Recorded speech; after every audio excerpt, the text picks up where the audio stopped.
నరేంద్ర మోడీ అనే వ్యక్తి ఈ దేశంలో ఏం చేయకుండా ప్రజలంటే భయపడతలేడు, ఓటంటే భయపడతలేడు, ప్రజాస్వామ్యానికి విలువిస్తలేడు, ఏంది కారణం అని చెప్పి రాహుల్ గాంధీకి ఒక డౌట్ వచ్చింది. ఈ ప్రజాస్వామ్యంలో ప్రాజెక్టులు కట్టకపోతే, ఉద్యోగాలు ఇవ్వకపోతే, విద్యార్థులకు చదువు చెప్పకపోతే, ఈ దేశంలో రైతులకు కావాల్సినటువంటి యూరియా లాంటివి సమకూర్చకపోతే ప్రధానమంత్రి వంగబెట్టి దంచుతారు కదా, ఆ భయం లేని నరేంద్ర మోడీ ఎందుకు ఇలా విర్రవీగుతున్నాడు అని రాహుల్ గాంధీకి డౌట్ వచ్చింది. నరేంద్ర మోడీకి ఉన్న తెలివితేటలతోటి గెలవలేడని ఆయనకు తెలుసు. ఒక మంత్రం ఉంది ఆయన దగ్గర, ఒకటి ఇంద్రు మంత్రం, జై శ్రీరామ్ మంత్రం, తాకట్లు పెట్టే మంత్రం ఉంది. ఈ 3 మంత్రాలు ఉన్నా పర్వాలేదు, ఆయన గెలవడని ఆయనకు తెలుసు.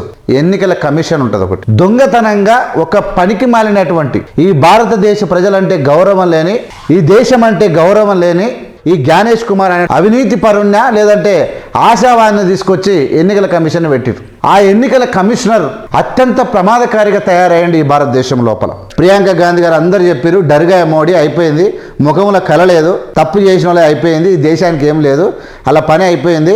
मोदी जी का चेहरा देखिए, मोदी जी की कॉन्फिडेंस खत्म हो गई है. वो भी जानते हैं कि हमारी वोट चोरी पकड़ी गई है और अब बस थोड़ा सा समय बचा है, पूरे देश को हमारी सच्चाई पता लग जाएगी. आपने देखा अमित शाह को, हाथ देखा कांपते हुए ऐसे देखा. ఇలా ఎన్నికల కమిషన్ ఎవరైతే ఎవరి పేరు చదివిరు ఇలా.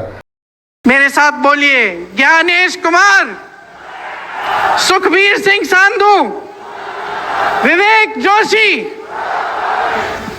ये देश इन 3 नामों को नहीं भूलेगा. వీళ్ళంతా మొత్తం దొంగల మూట లేక తయారయ్యారు. నరేంద్ర మోడీకి దూతారు, రాహుల్ గాంధీ మీదకి ఎగురుతారు.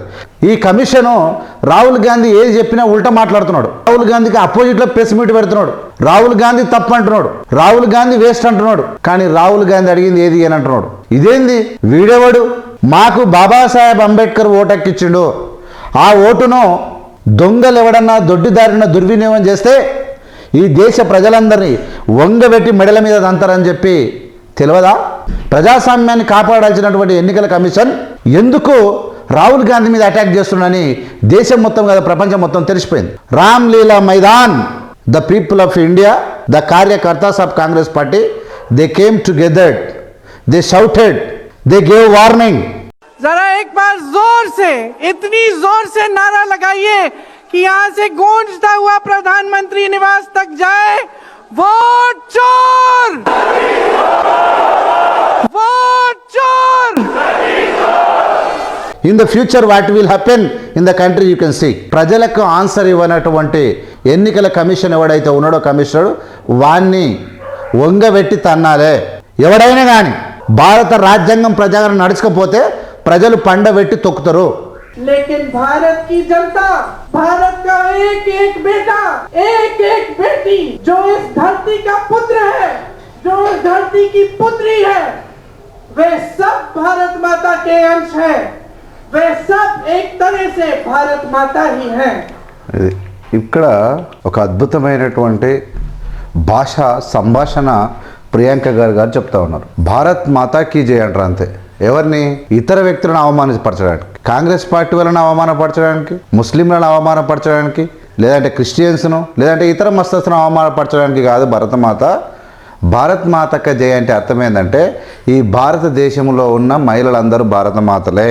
మణిపూర్ మహిళ బట్టలిప్పి తీసుకపోతే అది భారతమాత కాదనుకునే వాళ్లకు చెప్పు తీసుకొని పనులు రాలగొట్టారని అప్పుడే నెహ్రూ గారు చెప్పింది. ఇది నెహ్రూ గారు చెప్పినటువంటి మాట. భారత్ మాతాకి జయ అంటే ఈ భారతదేశంలో ఉన్నటువంటి మహిళలందరూ, కులాలు కాదు, మతాలు కాదు, ఈ భూమి మీద మహిళలందరూ భారతమాతలే. ఆ మహిళలకు పుట్టిన పిల్లలందరూ భరతమాత బిడ్డలే. కాబట్టి భరతమాత యొక్క విలువ అది తెలియకుండా ఏదైనా మాట్లాడితే అది చాలా కష్టం అని చెప్తూ నిన్న కాంగ్రెస్ పార్టీ ఏం చేసిందంటే కార్యక్రమం చేసింది. ఓట్ చోర్ గద్ది చోడని చెప్పింది పెట్టి కొంతమంది అంటే మాక్సిమం రామ్లీలా మైదానంలో అందరికి పిలిచింది. ఎందుకు పిలిచింది?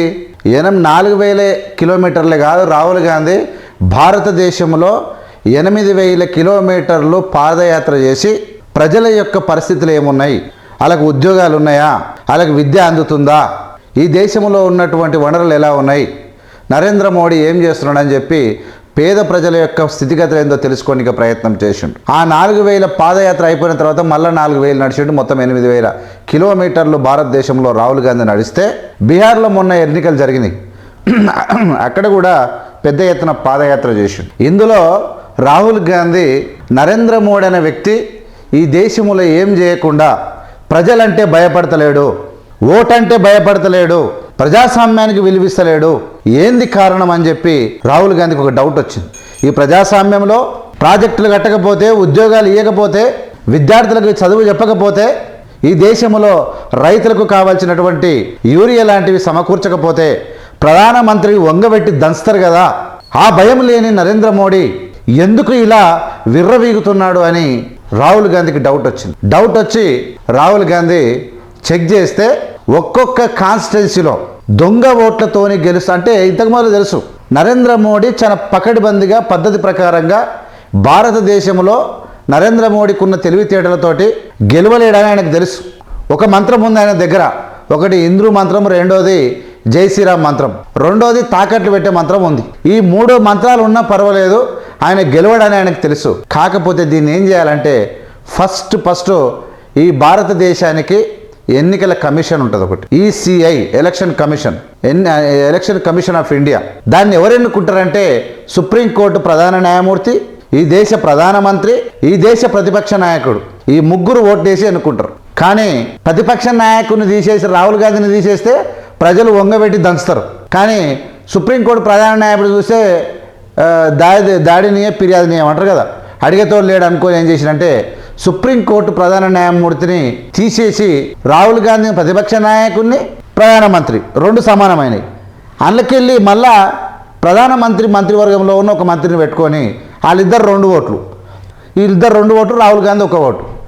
ఈ 2 ఓట్లతో నెగ్గి దొంగతనంగా ఒక పనికి మాలినటువంటి ఈ భారతదేశ ప్రజలంటే గౌరవం లేని, ఈ దేశం అంటే గౌరవం లేని ఒక శుద్ధ అవినీతి పరుణ్య లేదంటే ఆశావాన్ని తీసుకొచ్చి ఎన్నికల కమిషన్ పెట్టారు.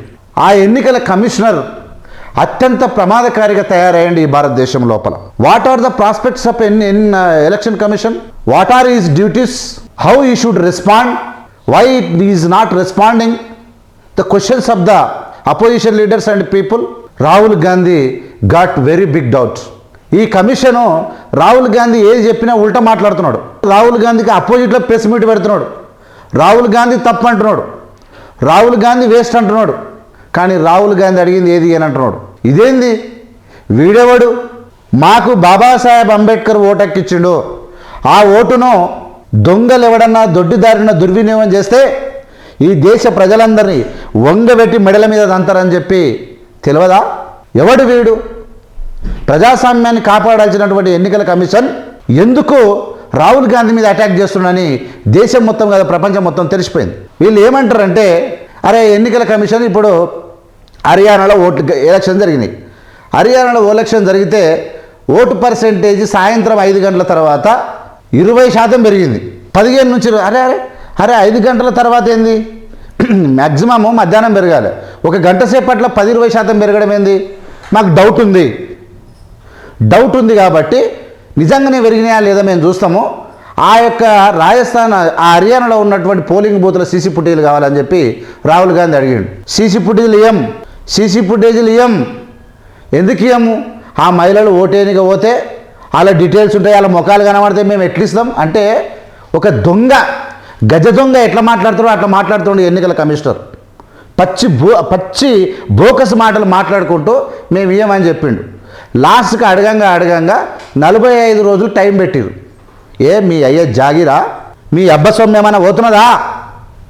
మీరు కడుతున్నారా పన్నులు? ఎవడు మీరు అసలు? రాహుల్ గాంధీ అడిగిండో, we need CC footage of polling booths wherever we got doubt, whenever we got doubt we have to clarify it, come on నీడ్ అని అడిగితే తోక ముడిచి కహాని చెప్తా ఉన్నారు. ఇక్కడ రాహుల్ గాంధీ ఇంకోటి, కర్ణాటకలో ఒక కాన్స్టిట్యున్సీలో, ఒక ఎమ్మెల్యే కాన్స్టిట్యున్సీలో 1,00,000 ఓట్లు మాయమైనాయి, 1,00,000 దొంగ ఓట్లు, మొత్తం బట్టబాజీ ఓట్లు ఉన్నాయి. ఈ ఇంకా 1,00,000 ఓట్లు 6 నెలలు కష్టపడితే, 100 మంది కష్టపడితే 1,00,000 ఓట్లు దొరికినాయి. అరే ఎన్నికల కమిషన్ జ్ఞానేష్ కుమార్, నువ్వు మనిషివేనా అసలు? నువ్వు ఎవరి కోసం ఉన్నావు? రాజ్యాంగం ఎవరి కోసం ఉంది? పార్లమెంట్ ఎవరి కోసం ఉంది? ఓటు ఎవరి కోసం ఉంది? నువ్వు ఎవరి సంఖ్య నాకుతున్నావు అని చెప్పి డైరెక్ట్ జ్ఞానేష్ కుమార్ గారిని అడిగారు. ఇలా ఇది తీవ్రమైన భాష ఇట్లే ఉంటుంది. అడిగితే మాకు ఇవి ఇట్లా కాదు, మీ దగ్గర మిషన్ రీడబుల్ ఆన్లైన్లో ఉంటుంది కదా, మాకు ఓటర్ లిస్టుకు సంబంధించింది మిషన్ రీడబుల్ ఓటర్ లిస్టు కావాలని అడిగారు. పడ్డది నరేంద్ర మోడీకి, అమిత్ షా గజగజ ఇట్లా వణుకుడిగా, అబ్బా ఎట్లా మనం చేసిన మోసం బయటపడుతుంది, ఏం చేయాలి, డర్గా డోగ్ డర్గా, they become shivered, but they did not answered, they did not given. But so many cunning jackal type answers they are giving. The election commission is fighting on opposition leader. He is attacking on opposition leader Rahul Gandhi, but he is not giving answer. He is not replying proper way. While seeing the people of India has been observing what is going on in the country, not only India but also throughout the world has been observing the jackal type of cunning mentality election commission which is making drama, the people of world observed already. It is not maintaining.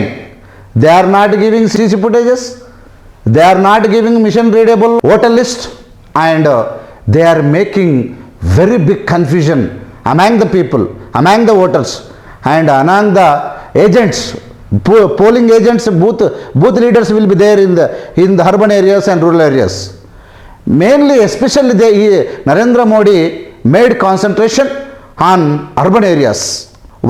Just ఆయన ఏం చేస్తాడంటే, పట్టణాలలో చూసుకుంటే నరేంద్ర మోడీ పట్టణాలలో ఏం చేస్తాడంటే, for example మా ఇల్లు ఉంది, ఒక ఇల్లు ఉంది, ఆ ఇంట్లో భార్య భర్త, ఓ కొడుకు బిడ్డే, ఇలా ఏం చేస్తాడంటే నలుగురు ఒకే బూతులు ఉండాలి కదా, ఓ కాలనీకి సంబంధించి. ఇప్పుడు ఎట్లున్నదంటే లోటల్ లిస్ట్ ఎట్లుంటుందంటే ఓ ఏరియాకి సంబంధించినంత ఒకే దాంట్లో ఉంటాయి. నరేంద్ర మోడీ నక్కజిత్తుల ఎన్నికల కమిషన్ గారు ఏం చేస్తున్నాడంటే, ఇప్పుడు కొత్తగా అక్కడ బీహార్లో కానీ ఉత్తరప్రదేశ్లో కానీ అక్కడ హర్యానాలో కానీ ఈ లిస్టు, ఈ కొత్త పద్ధతి, ఇది కొత్త పద్ధతి ఏం చేస్తుందంటే, తండ్రిది ఒక బూత్లో ఉంటుంది, తల్లిది ఒక బూత్లో ఉంటుంది, కొడుకుది ఒక బూత్లో, బిడ్డది ఒక బూత్లో, వీళ్ళందరినీ ఆ ఓటర్ ఏజెంట్ ఎవడైతే ఉంటాడో, పోలింగ్ బూత్లో ఏజెంట్ ఉంటాడుగా, తండ్రిని గుర్తుపడతాడు కానీ తల్లి రాదు, ఆమె ఎన్నో ఉంటుంది, వాడు గుర్తుపట్టాడు. ఇప్పుడు ఏం చేస్తారు, మనం పోలింగ్ బూత్ ఏజెంట్లను ఎట్లా పెట్టుకుంటాం, ఏ ప్రాంతంలో ఎవరైతే గుర్తుపడతాడో వాళ్ళని తీసుకొచ్చి పెడతాం, వీని ముఖం ఆయనకి తెలియదు, ఆయన ముఖం ఈయనకి తెలియదు. అట్లా చేసి కన్ఫ్యూజ్ చేసి దొంగ ఓట్లను ప్రోత్సహిస్తున్నాడు. ఇది కాకుండా ఇంకోటి ఏం చేసిండు ఎన్నికల కమిషనరు, ఈ జ్ఞానేష్ కుమార్ అనేటోడు ఏం చేసిండు, ఇంకోటి ఏం చేసిండంటే, దాని పేరు సరే అని పెట్టి స్పెషల్ ఇన్సెంటివ్ రివిజన్ అని పెట్టి సంవత్సరానికి 4 సార్లు ఓట్లు కలుపుతారంట, తీసేస్తారంట. సంవత్సరానికి 4 సార్లు ఎందుకు Gyanesh Kumar? You can do it every month. If you want to do every day you can do. Who will ask you? You are the superior, you can take any decision.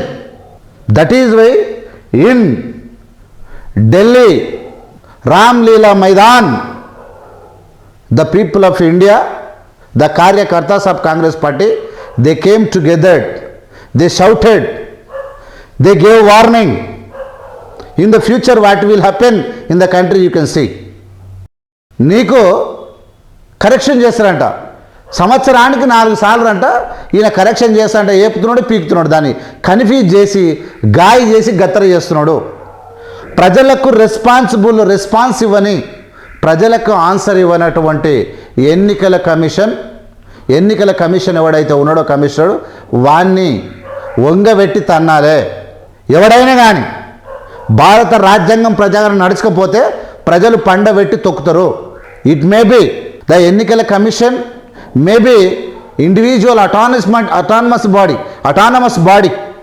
We give respect if you act, if you work properly, if you work for the country, if you work for the welfare of the country, if you work for the poorest of the poor, we will respect you. Otherwise we will question, we demand, we ask, we protest, we demand, we raise the slogan, and we make you send to your home. Because we are voter, we are Indian, we blessed by Baba Saheb Ambedkar. Don't play with the poor, don't play with the people. Come to the point, say the answer, give the reply, then the people will see. Already Sonia Gandhi గారు, ప్రియాంక గాంధీ గారు అందరు చెప్పారు, డర్గా మోడీ అయిపోయింది, ముఖంలో కలలేదు, తప్పు చేసిన వాళ్ళే అయిపోయింది, ఈ దేశానికి ఏం లేదు, అలా పని అయిపోయింది. ఇలా ఎన్నికల కమిషన్ ఎవరైతే ఎవరి పేరు చదివిరు ఇలా అలా పేర్లు కూడా నేను చూస్తా. అలా పేరు ఏంటంటే జ్ఞానేష్ కుమార్ పేరు మర్చిపోవద్దని చెప్పారు. ఇక్కడ సుఖ్బీర్ సింగ్ సంతు అనేతోడు వీడు కూడా వీళ్ళంతా మొత్తం దొంగల మూట లేక తయారయ్యారు. నరేంద్ర మోడీకి దూతారు, రాహుల్ గాంధీ మీదకి ఎగురుతారు. దాని తర్వాత వివేక్ జోషి. ఇక్కడ వీళ్ళ ముగ్గురి సంగతి ఏందో చూడమని చెప్పారు. ఖచ్చితంగా మీరు చూడండి. వాస్తవమైన పరిస్థితిలో ప్రజలకు గుర్తు చేసే విధంగా మీరందరూ కూడా ఈ ఛానల్ను ఇది విధంగా సబ్స్క్రైబ్ చేసి ప్రజలకు పంపాలి. వాస్తవమైన పరిస్థితి తెలవాలి. తెలియకపోతే వాళ్ళు అట్లే చేస్తారు. కాబట్టి జై హింద్, జై భీమ్, జై భారత్. భారత రాజ్యాంగం వర్ధిల్లాలి. Thank you so much.